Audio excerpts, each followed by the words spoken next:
ทักทายสบายดีและสวัสดีพ่อแม่พี่น้องสุขูสุขคนเด้อยินดีต้อนรับสู่ซองอตือชาแนลมื้อนี้เฮาก็มาต่อนกคือเก่าไปหน่อยก็ได้บ่หลายเนาะประมาณ4-50นี่แหละเขาออกมาก็เท่าใด ออกมาก็ช่วยได้พี่น้องเอ้ยออกมาก็ช่วยประมาณ11-12 โมงที่วังกินี่เด้พี่น้องเอ้ยก็เลยบ่ได้นกก็มันแดดแน่นกก็มาบ่หลายพี่น้อง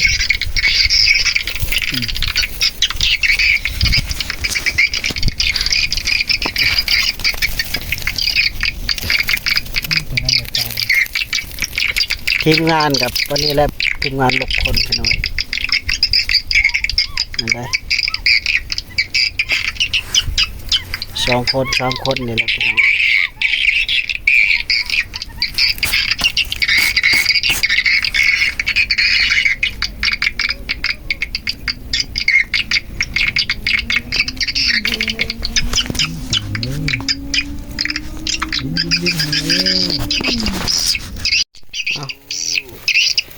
ลกก็ประมาณได้ประมาณนี้เลยนะพี่น้องนี่พี่น้อง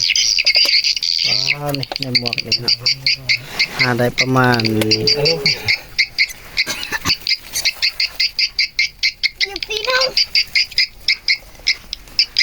โอ้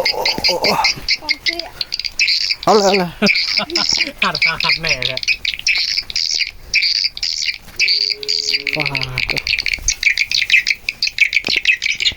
แดดฮ้อนแห้งเลยพี่น้องยามแรกนกก็บ่ได้หลายนะประมาณ100 ปลายครับนับถึงบริลกนี่ก็ประมาณ50-50ตัวบริลก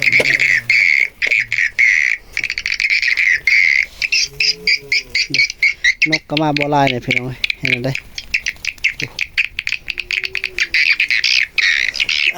เบิ่งสิเบิ่งนกอยู่แคมป์น้องน้ำนะพี่น้องเนาะ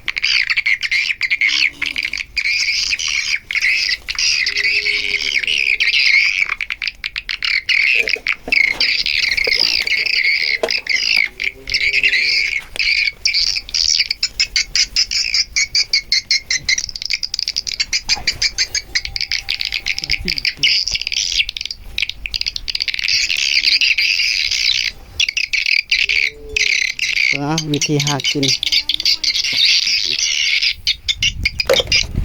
เนาะ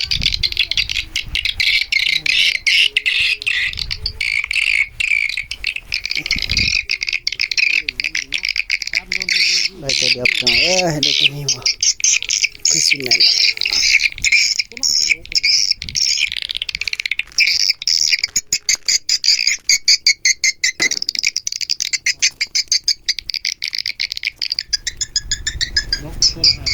งัวกันอยู่ในนี้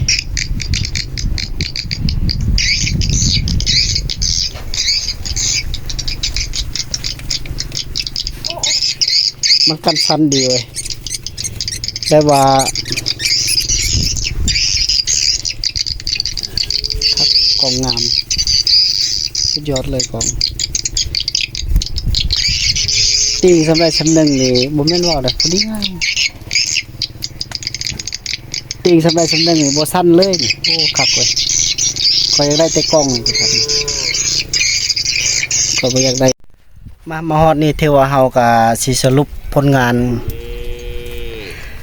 ญาติมาได้ในมื้อนี้เนาะพี่น้องเนาะ12 ตัวเฮาญาติมาได้ในมื้อนี้ถือว่าเบิ่งนำกันเลยไปรับชมนำกันเลยพี่น้องมาเนาะผลงานมื้อนี้ก็ถือว่าส่ำนี้แหละพี่น้องเอ้ยนี่ได้อันนี้ก็ให้เจ้าของเขานะถ่ายให้ที่สิลงนั่นเลยนี่ TikTok เลยนี่หมดแล้วเอาเป็นรูปแม่ถ่ายนี่แล้วบ่เป็นรูปบ่ถ่ายรูปมันงามนะแจ้งงามกว่าวิดีโอไปป่ะเห็นที่นี่เบิ่ง